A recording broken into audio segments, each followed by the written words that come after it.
Your Eminences, Your Excellencies, Mr. President,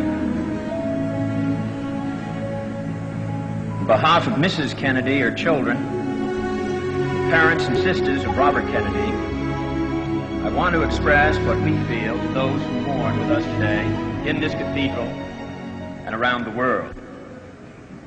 We loved him as a brother, as a father, and as a son.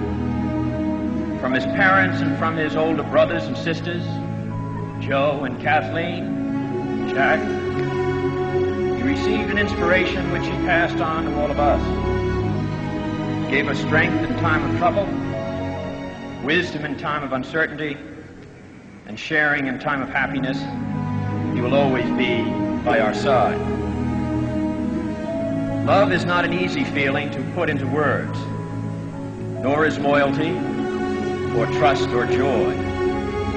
But he was all of these. He loved life completely, and he lived it intensely. A few years back, Robert Kennedy wrote some words about his own father, which expresses the way we and his family felt about him. He said of what his father meant to him, I quote, "What it really all adds up to is love. Not love as it is described with such facility in popular magazines, but the kind of love that is affection and respect, order and encouragement and support.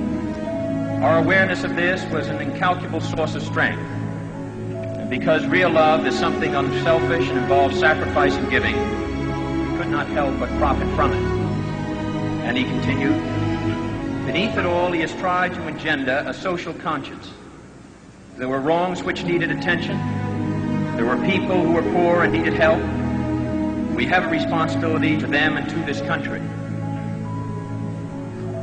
Through no virtues and accomplishments of our own, we have been fortunate enough to be born in the United States under the most comfortable conditions. We therefore have a responsibility to others who are less well off." That is what Robert Kennedy was given. What he leaves to us is what he said, what he did, and what he stood for. A speech he made to the young people of South Africa on their day of affirmation in 1966 sums it up the best, and I would like to read it now. "There is discrimination in this world, and slavery and slaughter and starvation. Governments repress their people.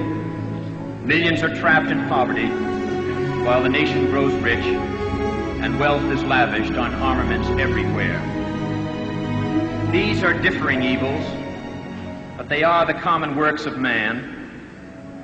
They reflect the imperfection of human justice, the inadequacy of human compassion, our lack of sensibility towards the suffering of our fellows.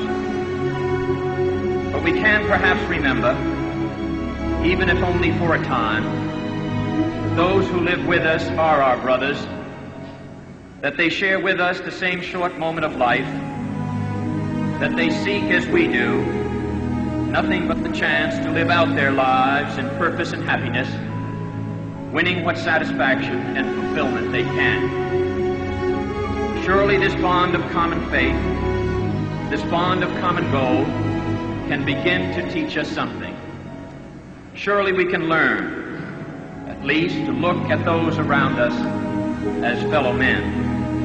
And surely we can begin to work a little harder to bind up the wounds among us and to become in our own hearts brothers and countrymen once again. The answer is to rely on you. Not a time of life, but a state of mind, a temper of the will, a quality of imagination, predominance of courage over timidity, of the appetite for adventure over the love of ease. The cruelties and obstacles of this swiftly changing planet will not yield to the obsolete dogmas and outworn slogans. They cannot be moved by those who cling to a present that is already dying, who prefer the illusion of security to the excitement and danger that come with even the most peaceful progress. It is a revolutionary world we live in, And this generation at home and around the world has had thrust upon it a greater burden of responsibility than any generation that has ever lived. Some believe there is nothing one man or one woman can do against the enormous array of the world's ills. Yet many of the world's great movements of thought and action have flowed from the work of a single man. A young monk began the Protestant Reformation. A young general extended an empire from Macedonia to the borders of the earth. A young woman reclaimed the territory of France. And it was a young Italian explorer who discovered the New World. And the 32-year-old Thomas Jefferson who proclaimed that all men are created equal. These men moved the world, and so can we all. Few will have the greatness to bend history itself, but each of us can work to change a small portion of events. And in the total of all those acts will be written the history of this generation.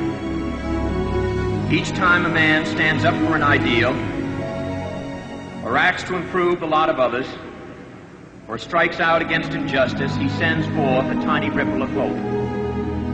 And crossing each other from a million different centers of energy and daring, those ripples build a current that can sweep down the mightiest walls of oppression and resistance. Few are willing to brave the disapproval of their fellows, the censure of their colleagues, the wrath of their society. Moral courage is a rarer commodity than bravery in battle or great intelligence. Yet it is the one essential, vital quality for those who seek to change a world that yields most painfully to change. And I believe that in this generation, those with the courage to enter the moral conflict will find themselves with companions in every corner of the globe.